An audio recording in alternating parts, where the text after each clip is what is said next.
Felio family. Woo woo! Shout out to this woman. This is amazing. I never met a solo traveling woman that travel around the world that's making a huge impact to unanimous American reaction. Make sure y'all stay to the end. Like, share, comment down below. Let's go. Things are still really expensive here. Like, it's quite easy for me to spend more money on rent than my entire cost of living per month in Croatia or Portugal. I pay more for just utilities here than I spent renting a 4-bedroom house in a vineyard in Montenegro.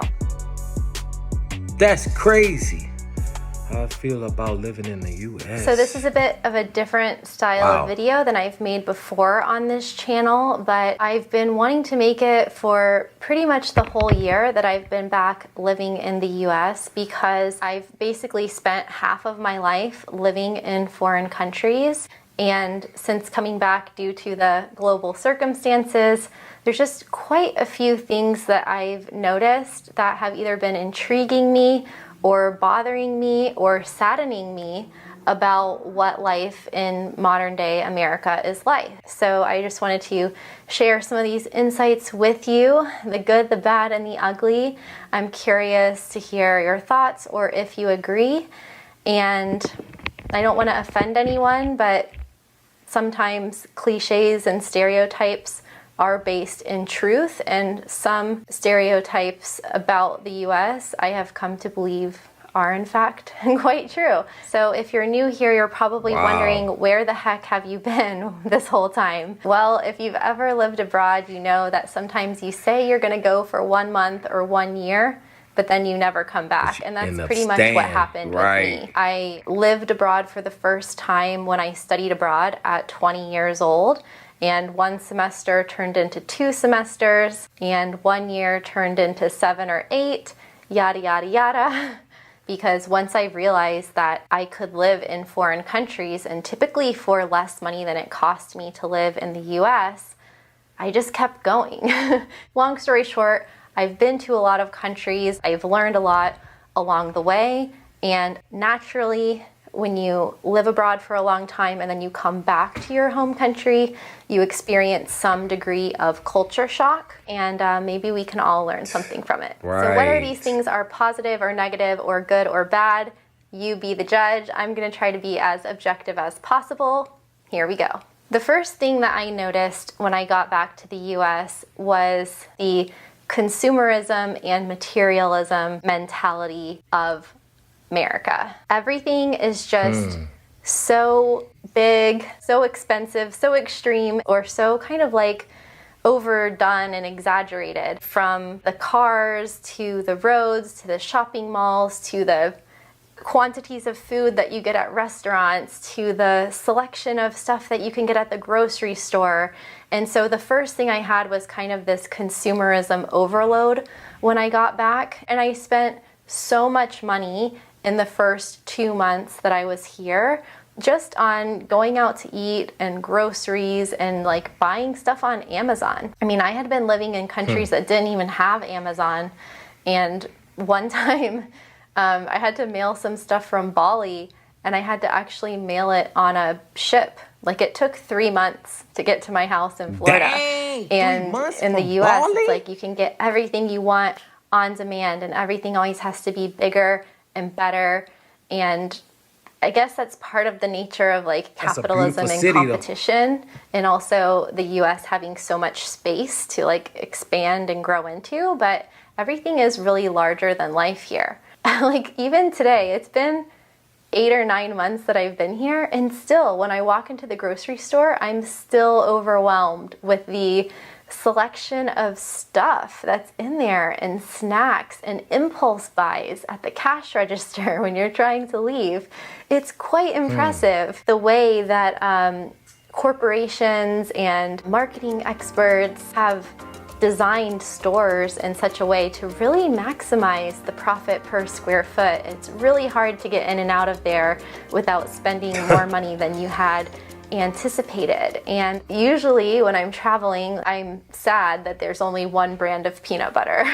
And I used to actually travel with certain things that I really liked, like peanut butter, because I couldn't get like the natural organic kind that I wanted. I used to travel with like pharmaceuticals and all kinds of stuff that I was afraid that I couldn't get in other places because everything is just so convenient and so available in the US. But the other thing that started happening once I got back was I started feeling like I needed more stuff and that I needed to kind of keep up with the Joneses more, even though everybody was on lockdown. And even though I was like, I don't technically live here. It feels weird to be here without having a car, like walking around or riding my bike like I used to do in Amsterdam, which is totally normal. And then here it's there's like a stigma to it. So I don't have a car right now. Click down. But even when I did have a car, at the bottom, if you I never used it because I just rode my bike everywhere because I liked it. I don't think a lot of Americans realize that status is like minimalized or kind of hidden. Like in the Netherlands, for example, where I've been living for on and off for a few years, they're not flashy with money. Like you wouldn't know if someone had a lot of money. Like everyone kind of wants to like blend in, and even the royalty, like even the king and queen are known for being quite modest. They'll like ride their bikes around, just wear normal clothes and whatever. And then in the US, it's like everything is just flashier, more expensive, and the bigger the better. Everybody and so I have been feeling like there's more pressure to like show off a little bit here. I found myself feeling like I needed to dress up more, like I needed to wear high heel shoes again for the first time in years, and wear more makeup and stuff like that. And I started to wonder why. And I think it's just because you become a product of your environment to a degree.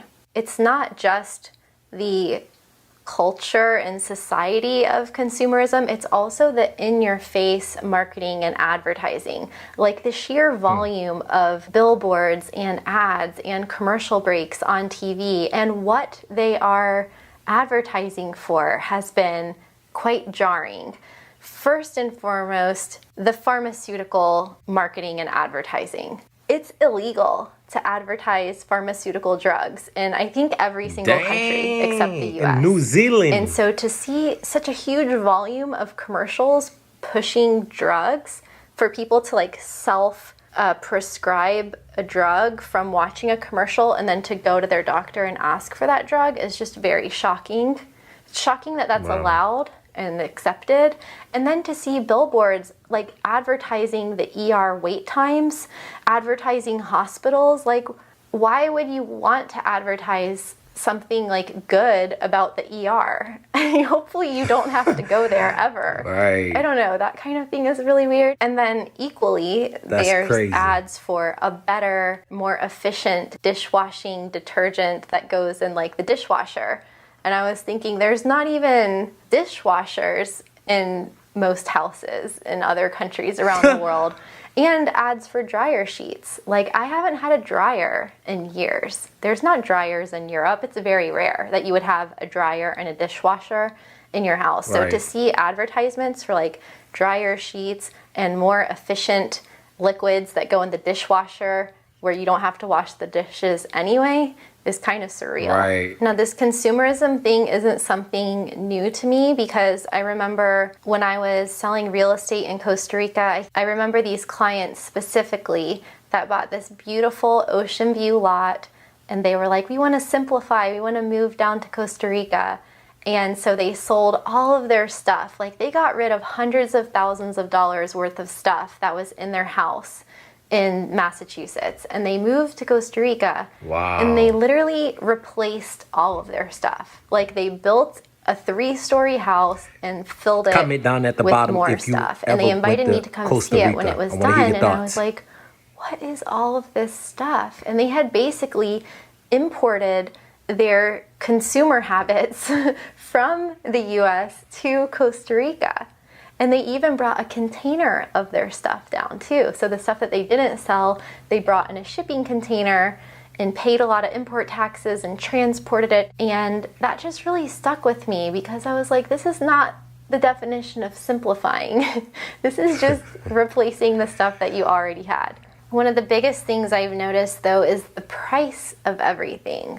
Like, it really is more expensive to live in the US than most countries. Even in Florida, which is a tax-free state when it comes to state income taxes, and we have a lower cost of living than a lot of other states, things are still really expensive here. Like, it's quite easy for me to spend more money on rent than my entire cost of living per month in Croatia or Portugal or Costa Rica. Like, my rent while living abroad has been anywhere from 150 euro per month living in Bulgaria to like maybe $2,000 or $3,000 a month in a place like Australia or Japan or Hong Kong.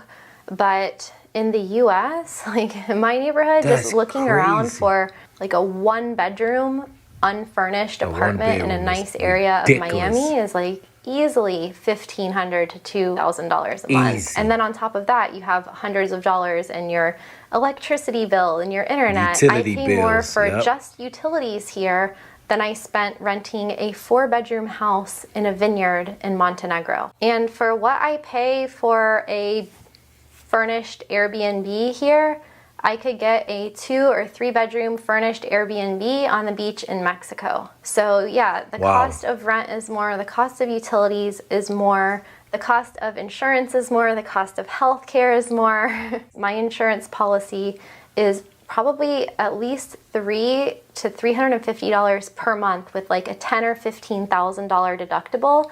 Or I could pay like $1,000 per year or even a few $100s per year to get travel and emergency medical coverage with Safety Wing.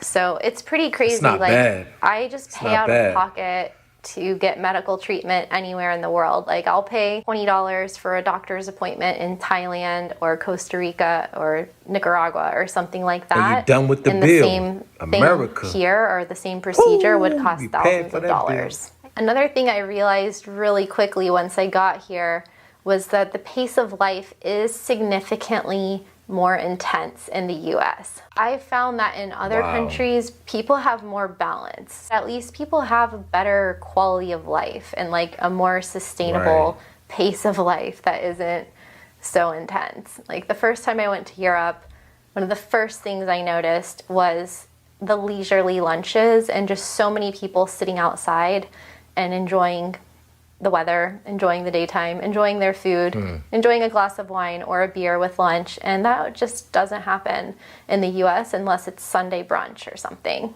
Even if you work from home, chances are you've probably eaten at your desk while working from home, even though you don't have to commute anywhere and even though you don't have to like go downstairs to get food or go pick it up. And I think that that just comes from this ingrained workaholic American down below culture. If you feel the same. On that note, regarding the food, like the food just doesn't taste as good. I'm not saying there's not amazing chefs and amazing restaurants, but the quality of the ingredients is not good. A lot of the reason for that, I think, is because there are a few really big food providers. So everything tastes quite uniform. Well, not just the food suppliers, but also the factory farming, the GMO ingredients, the mass production. You can taste the difference in the food, and there is a lack of flavor. And also because in the US, convenience, consumerism, you can get any food, any fruit, any vegetable in or out of season at any time of year, as long as you want to pay more for it. But that means that the food isn't as fresh or it's had to travel farther to get here. But in other countries, I've eaten a lot more seasonally and the food might be simpler, but it tastes better. Like, I'm convinced that kids would like to eat vegetables more if their vegetables came from Bulgaria. Like, I've spent quite a bit of time in Bulgaria the last couple years, and you can only get what's in season. I remember wanting to get sweet potatoes, and I had to drive to the capital of Sofia, like 2.5 hours away. Well, I didn't just go for sweet potatoes, but I made sure to go to a big grocery store where I could find sweet potatoes because I was craving them and it was summer and they didn't have any. But throughout my travels, I have such vivid memories of specific foods that I ate my entire life growing up in the US, but that just tasted completely different in that other country because it was from there, it was local produce, it was organic, it was in season. So whether it was a pineapple in Costa Rica or an avocado, or tomatoes and cherries and apples and plums and pears and peaches in Bulgaria. Pretty much everything in Bulgaria tastes good. Their yogurt too.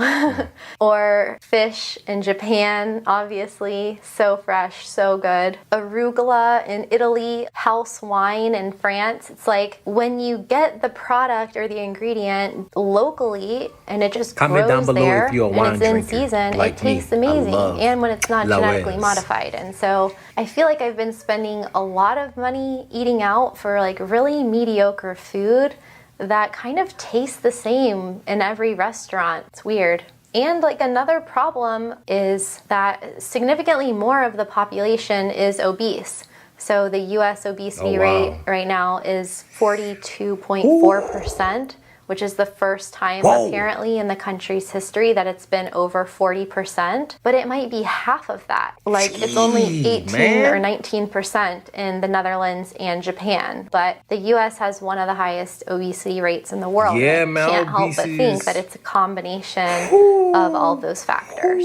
Also drinking. I feel like people drink more. My friends included. It's like we don't go out much right now anyway, but like when I would go to see them, it was like drink from Friday afternoon through Sunday night and then wake up and go to work on Monday. And I know that other countries like the UK and Ireland and pretty much a lot of countries ingest a lot of alcohol every year, but I feel like the way that Americans treat drinking, it's like always to get drunk as fast as possible and just exceeding moderation. And so that's another thing. And hey, apparently the alcohol sales have skyrocketed in 2020, but that's probably for another reason. Speaking of being home a lot and working from home though, I've noticed that the infrastructure is not so good. My internet in this particular apartment it goes out multiple times per day. And I don't know how many times I've called Xfinity.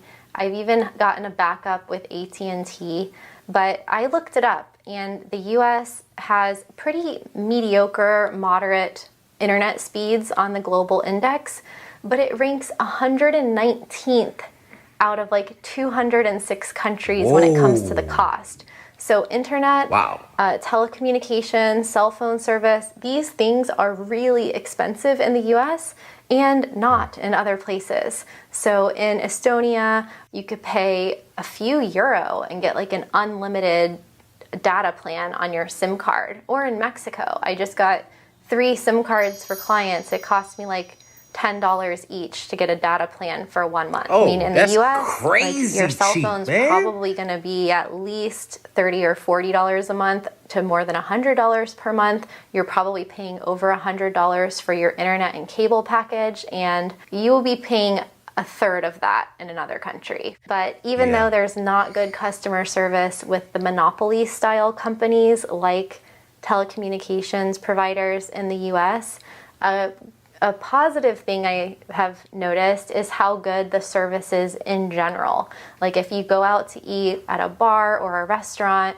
or any service that you go to get at like a salon, retail store, people are really friendly and the customer service is really good. I mean, it's a tipping society, so maybe people are working for better tips. Maybe it's just a cultural thing, but I always feel like when I go out in public in the US, the people are really nice, whether they are selling me something or not. I mean, strangers strike up conversations with me quite often. Could be like at the pharmacy or waiting in line at the fresh market or standing and watching the sunset here in Miami. I mean, Americans are very nice. And when I lived in Paris, people on the street were not talking to me. Like they were not just, oh, bonjour. No. Yeah, but we have that US, great hospitality. Like everyone's so friendly that, especially in Louisiana. Strangers are just friends you haven't met yet. And I really like that about the US.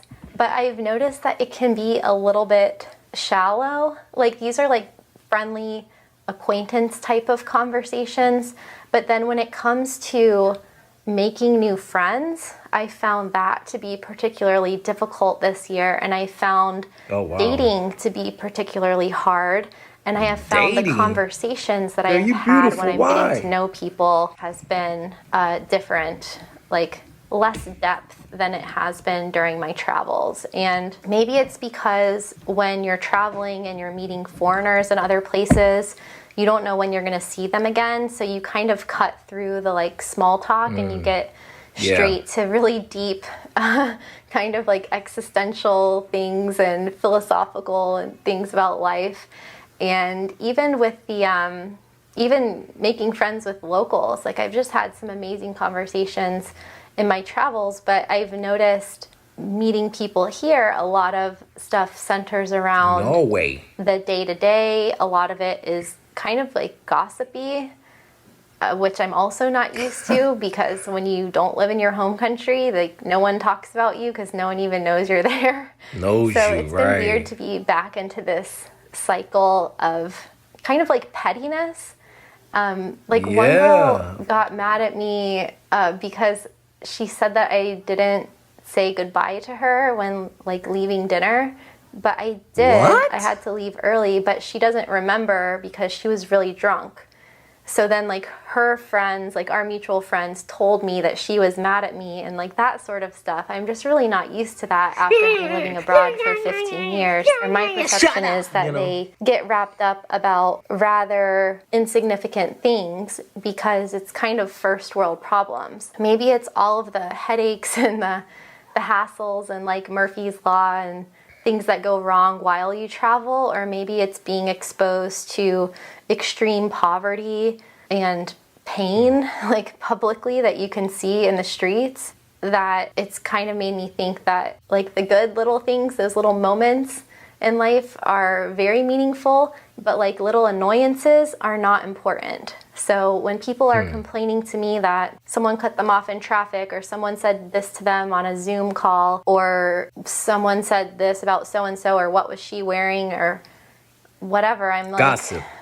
You know, It's I've petty. seen what it's like living in slums and living in a landfill and having never been outside the gates of that landfill. And I know what it's like to live without electricity and have not know what a window is because you've never had a window in your house. Like, what is glass? When I lived in Nicaragua and I was managing the construction on an office, I had to actually explain to the construction workers like how to install the window because they didn't have windows in their houses. So it's when you have that perspective, I don't want to sound pretentious because I know that I've had like a lot of opportunities and privileges to travel, but it also humbles you and grounds you. And so when I hear even my family members talking about silly, trivial things that happened, I'm just like, get over it. Like, none of that is important. Let's not waste our time having a negative conversation about something that really doesn't matter in the whole scheme of the world. Another thing that was quite shocking when I first got here was how intense the mainstream media was. And obviously coronavirus is a big topic in the news everywhere in the world, but overall in the US it seems to be this cycle of like fear, politics, violence, healthcare, and then just like outrage over everything.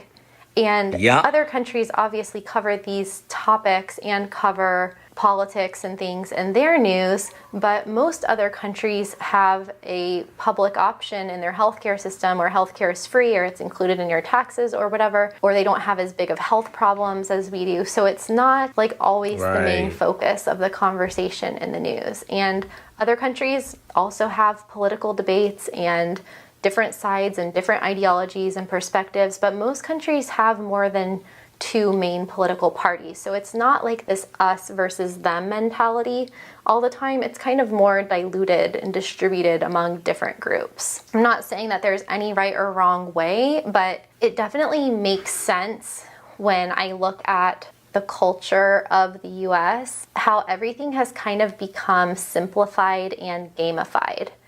So it's kind of like, you know, red versus blue, my football team versus your football team, this state rivalry versus another state, or this city versus that city, or us versus them. And so I don't know, I think that maybe that comes from a lot of different things, but it's really not necessary. But at the end of the day, people are inherently good, and that doesn't matter what country you're from. So in America, I think most people are good. It's just that people get dehumanized. And so when you don't have face-to-face or individual interaction with the other side, it can be really easy to just be against something, like an idea or a person or a group of people.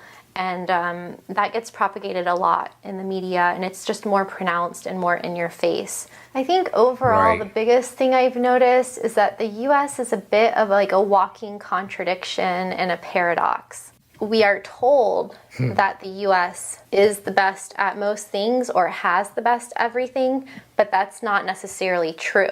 So I heard a guy on the news saying, yeah, we have the best healthcare system in the world, but blah, blah, blah. Like, he had to preface what he was saying with propaganda.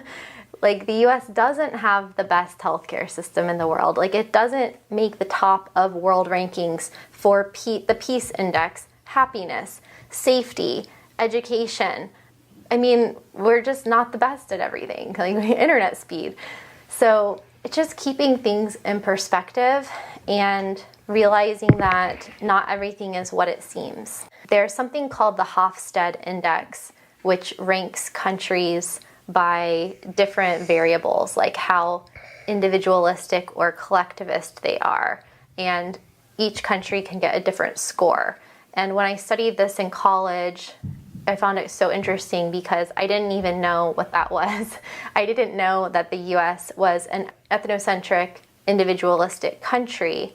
So, you know, obviously more capitalist than socialist, whereas other countries like India or countries in Latin America are more collectivist, which means that the community is put before the individual.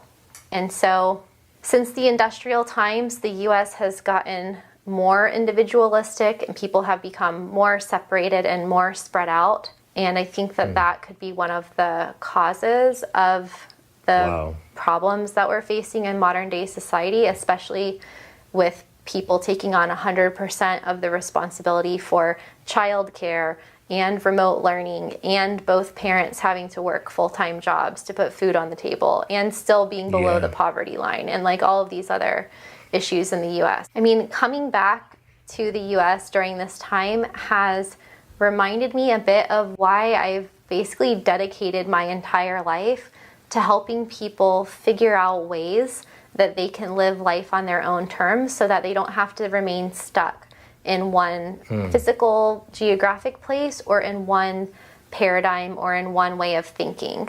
So if you're thinking of traveling somewhere or moving somewhere, just pursue that curiosity and keep trying to open your worldview. Before I publish this video, I just have one more reflection for you. The United States of America is a phenomenal country full of hundreds of millions of amazing people. But my perception is that in many ways, we have been taught more to value hard work and independence, sometimes at the expense of logic, empathy, and humanity. It goes without saying that the capitalist US system has resulted in more freedom, more wealth, more innovation, and more opportunity for countless people in multiple generations across the planet. However, the system isn't perfect, and it doesn't always work in the best interest of individual people. So, when contemplating your unique place in this completely wondrous time of human history that we find ourselves living in right now, how can you ensure that you're living your life in accordance with your values, your principles, and your goals, while being discerning in what you consume, whether that's what you read or what you eat or what you buy? And equally important, how you react to the many distractions and temptations and the noise of the external world. Feeling gratitude for the conditions that we find ourselves in on the planet right now, but also acknowledging and confronting the very real challenges of modern day life can help us diagnose where we are feeling stuck and where we're feeling unhappy. In 1770, two men, John Hancock and Samuel Adams, made a decision to speak up. And they took actions that would, in the words of Napoleon Hill, spark the revolution that would, quote, change the entire trend of civilization. And he also writes, the power which gave this nation its freedom is the self-same power that must be used by every individual who becomes self-determining. The power that gave this nation its freedom must be used by each and every individual in his or her individual path in life. The ability to travel, to solo travel, as a female in the world today is not lost on me. And it has given me such clarity in my worldview, but also in my sense of self.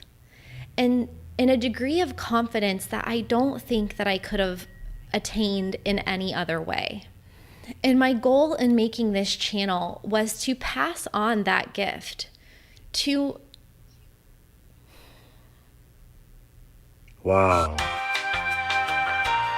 Yo, let's clap it up for traveling with to Christine. millions of people that I've never met and will never meet. And so I hope that my videos and this video have helped you make more sense of the world and your unique place in it. Because I believe that all of us are here for a reason. And we're here to help each other on this crazy journey. So I'm curious to hear your thoughts. And now let's get back to the conclusion of this video. So that was kind of a long, rambling video, but hopefully it made you think. Let me know in the comments below if you agree or anything I missed. I'm sure even though I talked a lot, I missed a lot of stuff. And see you in another video. Bye. Let's clap it up for traveling with Christine. Let's send her some roses. Shout out to this woman. This is amazing. I never met a solo traveling woman that travel around the world that's making a huge impact to unanimous of the people. I enjoyed every bit. Let's go! Let's go!